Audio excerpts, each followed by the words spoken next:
IPL 2026 సీజన్ల సందర్భంగా యువ సంచలనం వైభవ్ సూర్యవంశీ పేరు సోషల్ మీడియాలో మారుమోగిపోతుంది. జస్ప్రీత్ బుమ్రా వంటి ప్రపంచ స్థాయి బౌలర్ బౌలింగ్లో 2 సిక్స్లు కొట్టడం ఇప్పుడు హాట్ టాపిక్గా మారింది.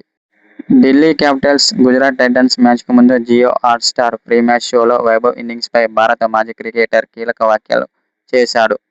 సూర్యవంశీ చాలా అద్భుతమైన బ్యాట్స్మన్ అని చెప్పుకొచ్చాడు. సూర్యవంశీ సిక్స్లు కొడుతుంటే చూడడం అద్భుతంగా అనిపించిందని సునీల్ గవాస్కర్ అన్నాడు. అయితే తాను ముంబై ఇండియన్స్ ఫ్యాన్ కాబట్టి చూడలేకపోయా అని సరదాగా చెప్పాడు.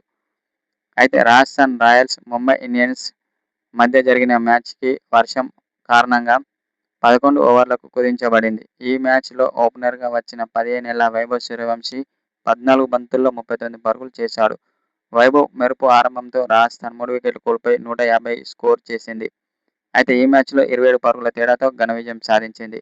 అయితే బుమ్రా బౌలింగ్లో వైభవ్ కొట్టిన సిక్సర్లు ప్రత్యేకంగా నిలిచాయి. గవాస్కర్ మాట్లాడుతూ, వైభవ్ ఇన్నింగ్స్ చూడడానికి అద్భుతంగా అనిపించిందని, నేను ముంబై ఇండియన్స్ అభిమానిని అయినప్పటికీ 15 ఏళ్ల కుర్రాడు అన్ని ఫార్మాట్లో బెస్ట్ బౌలర్ అయిన బుమ్రా బౌలింగ్లో అలా ఆడడం నిజంగా గొప్ప విషయమని చెప్పుకొచ్చాడు. అయితే వైభవ్ సూర్యవంశీ చాలా అద్భుతమైన ప్లేయర్ అని చెప్పుకొచ్చాడు. అతడు క్రీజులో ఉంటే మాత్రం సిక్సర్ల వర్షం కురిపించడం ఖాయమని అన్నాడు. అతడు ఎటువంటి భయం లేకుండా చాలా అద్భుతంగా బ్యాటింగ్ చేసే సత్తా అతనికి ఉందని చెప్పుకొచ్చాడు. అయితే రాబోయే రోజుల్లో అతడు టీమిండియాకు ఆడడం ఖాయమని చెప్పుకొచ్చాడు. సూర్యవంశీ క్రీజులో ఉన్నంత వరకు ప్రత్యర్థి బౌలర్లకు చెమటలు పడుతున్నాయని చెప్పుకొచ్చాడు. ఇలాంటి ప్లేయర్ ఒక్కడు జట్టులో ఉంటే మాత్రం ఆ జట్టుకు తిరుగుండదని సునీల్ గవాస్కర్ ఓ సోషల్ మీడియా ద్వారా తెలిపాడు. అయితే అనంతరం అతని యొక్క బ్యాటింగ్పై ప్రశంసల వర్షం కురిపించాడు.